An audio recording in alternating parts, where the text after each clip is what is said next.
Korban tewas karena ditikam oleh tetangga di Deli Serdang bertambah pada Selasa 10 Desember 2024. Korban merupakan bocah berusia 4 tahun bernama Owen Simarmata. Dia merupakan satu di antara tiga korban penikaman yang dilakukan oleh Rudi Sihaloho. Menurut Kapolsek Medan Tembong, Kompol Johnson Sitompo, korban atas nama Owen tewas setelah menjalani perawatan medis. Informasi selengkapnya akan disampaikan oleh jurnalis tribunmedan.com, Alfian Syah. Selamat sore, rekan Alfian Syah. Ya, selamat sore rekan Sarah. Baik, silakan dengan laporan Anda. Ya, baik rekan Sarah dan juga Tribuners. Ya, dapat saya laporkan itu kemarin di tepatnya di Jalan Masjid, Gang Dahlia, Kecamatan Pertisetuan, Deli Serdang, di mana di lokasi tersebut telah terjadi penikaman yang dilakukan oleh tetangga sendiri bernama Rudi, di mana posisi rumah mereka ini saling berhadapan begitu. Nah, dari informasi yang kita peroleh dari pihak polisian menyampaikan, adapun motif dari kejadian ini itu karena si pelaku ini kesal ataupun emosi terhadap para korbannya, di mana ketiga korbannya ini yang masih berusia 7 tahun, 4 tahun, dan 1,5 tahun itu sering mengejek si pelaku dan sempat mengatakan si pelaku ini gila begitu karena sudah terlalu lama dan terlalu sering diejek oleh para ketiga bocah ini, dan pengakuan dari si pelaku juga orang tuanya itu tidak pernah melarang anaknya untuk mengejek-ngejek si pelaku, sehingga kemarin si pelaku itu kesal dan langsung mengambil pisau dapur dan langsung menikam ketiga bocah tersebut. Nah, kemarin satu di antaranya yang masih berusia 1,5 tahun itu meninggal dunia begitu. Nah, sementara satunya lagi yang berusia 4 tahun itu tadi pagi dilaporkan meninggal dunia. Sementara yang bocah di usia 7 tahun itu masih menjalani perawatan di rumah sakit akibat luka tikaman dari para dari si pelaku ini. Nah, pelaku setelah kejadian itu langsung mendayung sepedanya dan datang ke polsek untuk menyerahkan diri. Nah, tiba di polsek karena ini kasus ditangani oleh unit PPA karena berkaitan dengan anak, si pelaku pun kemudian dilimpahkan ke Polrestabes Medan. Nah, tadi terbaru keterangan dari Wakapolres Tabes Medan itu pelaku sudah ditetapkan tersangka dan dikenakan pasal 338 tentang pembunuhan dengan ancaman itu 15 tahun penjara. Begitu, Sarah. Baik, terima kasih rekan Alfian Syah. Lalu berarti saat ini pelaku sudah ditetapkan sebagai tersangka. Namun kondisi pelaku sebelum akhirnya tega untuk menikam ketiga bocah tersebut. Bagaimana kondisi pelaku? Apakah dia selama ini tinggal sendiri? Nah, untuk si pelaku memang selama ini dikenal sama warga sekitar itu dia tinggal sendirian begitu di rumah warisan dari orang tuanya, di mana orang tuanya ini sudah meninggal dunia, dan si pelaku ini tinggal sendirian begitu, dan dia ini memang kesehariannya itu tidak memiliki pekerjaan, di mana biaya hidup dia itu ditanggung oleh kakaknya, yang kakaknya juga tidak tinggal di sana namun tetap di kawasan kecamatan Pertisetuan begitu. Dia juga sering membantu kakaknya ini untuk berjualan di pasar begitu. Nah, kakaknya inilah selama dia hidup memang sering membiayai si pelaku ini. Nah, menurut keterangan informasi dari para warga, memang si pelaku ini dikenal apa yang memiliki diduga stres karena memang dia ini sempat ditinggal oleh istrinya begitu. Lalu apakah terkait dengan kondisi psikis pelaku, polisi sudah melakukan semacam tes lebih lanjut? Nah, tadi sempat kita tanya juga dengan Kasat Reskrim Polrestabes Medan, di mana pihaknya nantinya akan melakukan pemeriksaan kejiwaan begitu terhadap kejiwaan dari si pelaku ini, apakah memang memiliki gangguan mental atau seperti apa, nanti akan kita update kembali. Baik, terima kasih rekan Alfian Syah, jurnalis tribunmedan.com atas laporan Anda. Selamat kembali bertugas. Ya, Jadi orang tua ini pernah juga cekcok dengan si pelaku. Udah sering cekcok. Kalau sering itu saya kurang tahu pasti Pak. Nah, Cekcoknya masalah apa biasa, Pak?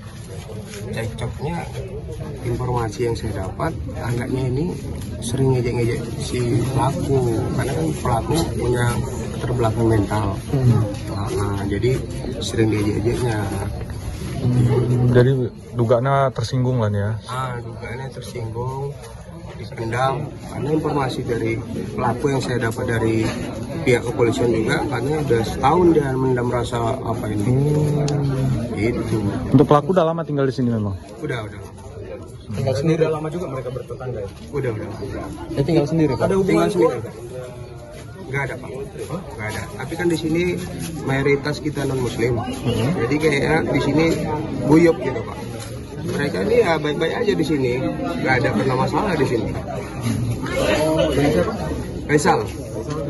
Kadus 13 Bandar Pak. Untuk si pelaku ini, Pak, dia ini ya ditinggal istrinya ya. Iya, informasinya seperti itu, Pak. Saya pun belum tahu pas rumah itu sendiri dia sendiri, itu rumah orang tuanya. Jadi orang tua yang meninggal dia tinggal sini. Sehari-hari bekerja sebagai Pak?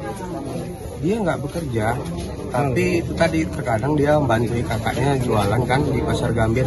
Kakaknya tinggal di Pasar 9 Bandar Kelapa, Pak. Di pajak ya, bantu jualan di pajak. Jualan di pajak Gambir. Jadi dia sering ke situ, mungkin bantu-bantu lah kan. Memang yang ngasih makan dia kakaknya itu. Jadi Bang, penyebabnya itu apa Bang? Makanya dia melakukan seperti itu? Ya itu tadi Pak, mungkin ada rasa dendam atau sakit hati Pak. Penyebabnya apa? Jadi sering diejeki katanya Pak, informasinya. Sering dihina-hina sama si anak-anak itu. Jadi dia mungkin sakit hati kan. Ada masalah juga sama orang tua korbannya kan. Ya, Pernah. yang saya dapat informasi masalah sama orang tua korban gara-gara anak-anak juga kan gitu. Jadi pelaku ini melaporkan ke orang tua korban membela anaknya kan gitu. Itunya gara-gara saya seperti itu, tahu kita berkembang lanjut. Tapi sering lah itu ya kejadian. Kalau seringnya saya kurang paham Pak, tapi informasi dari masyarakat ya seperti itu. Rudi Sihaloho nekat menikam 3 anak tetangganya di Kecamatan Percut Seituan, Deli Serdang, Sumatera Utara pada Senin siang. 2 korban tewas bernama Owen Simar Mata berusia 4 tahun dan Daren Simar Mata 1,5 tahun. Sementara korban Simar Mata berusia 7 tahun masih dalam kondisi kritis dan mendapatkan perawatan. Setelah kejadian, pelaku dengan sepedanya datang ke kantor polisi untuk menyerahkan diri. Saat diinterogasi dengan tangan terborgol dan memakai baju tahanan, dia mengaku tidak menyesal menikam 3 bocah tetangganya tersebut. Pelaku mengatakan perbuatannya tersebut bukan dilakukan karena dendam, melainkan dirinya merasa disepelekan oleh keluarga korban karena tidak memiliki pekerjaan. Dia mengaku kesabarannya telah habis sehingga gelap mata dan melakukan penikaman terhadap 3 bocah tetangganya tersebut.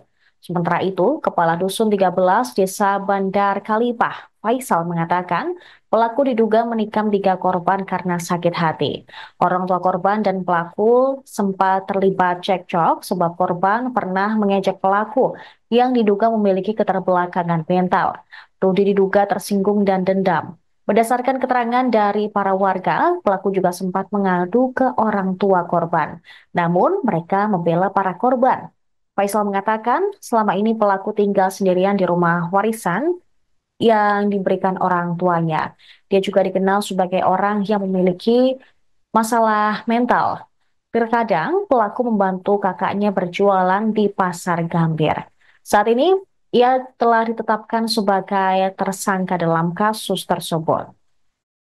Teman-teman, kalau untuk kondisi ketiga korban, yang kemarin sore kita mendapatkan informasi salah satu dari 3 anak ini korban yang paling kecil, yang usia 2 tahun, ya, yang berinisial DS, itu tidak bisa tertolong lagi sehingga meninggal dunia. Dan kemudian untuk yang 2 lagi masih dirawat, dan tadi pagi kita mendapat informasi bahwasanya korban yang nomor 2, abangnya yang meninggal pertama, tidak tertolong lagi sehingga meninggal dunia di rumah sakit. Artinya 2 orang meninggal ya Pak? Iya, sampai hari ini dari 3 korban, 2 yang sudah meninggal dunia. Jadi kita sama-sama berdoa untuk yang ketiga ini semoga bisa diselamatkan.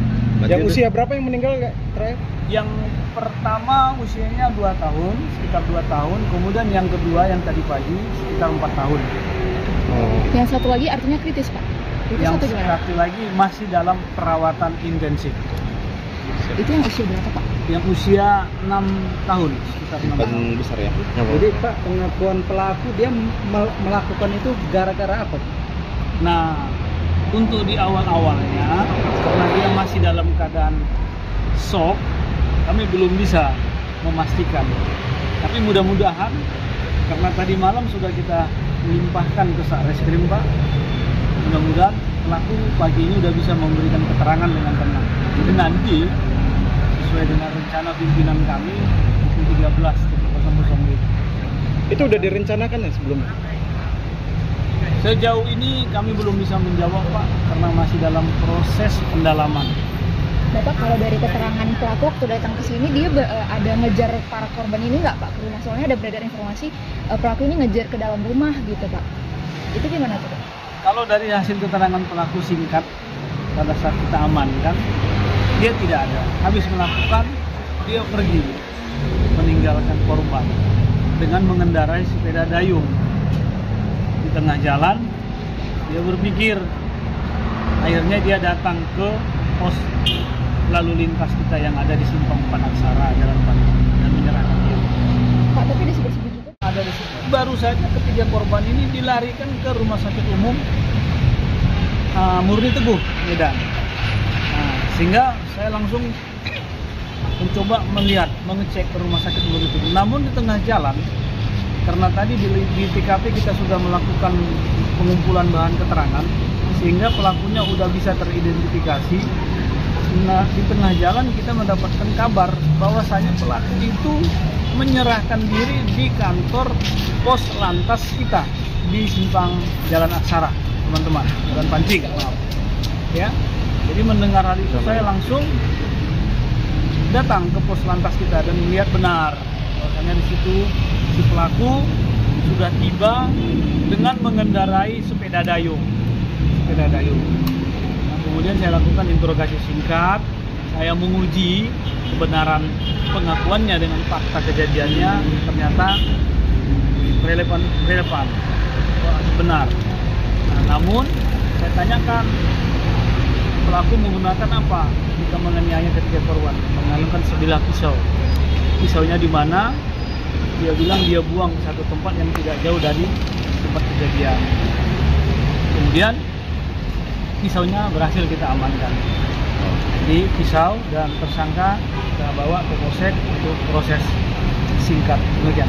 Ini kok proses hukumnya apakah sudah dilimpahkan, tersangkanya juga sudah dilimpahkan ke Polres atau gimana Pak? Ya, benar sekali. Mengingat korbannya ini adalah masih anak-anak, sehingga penanganannya memang lebih spesifik dilakukan oleh Satreskrim Polres, tepatnya di unit perlindungan anak dan wanita. Untuk motifnya sendiri Bang, apa tuh Bang? Ini belum bisa saya jelaskan karena nanti secara komprehensif akan dijelaskan oleh pimpinan kami di Polrestabes Medan. Download Tribun X sekarang, menghadirkan lokal menjadi Indonesia.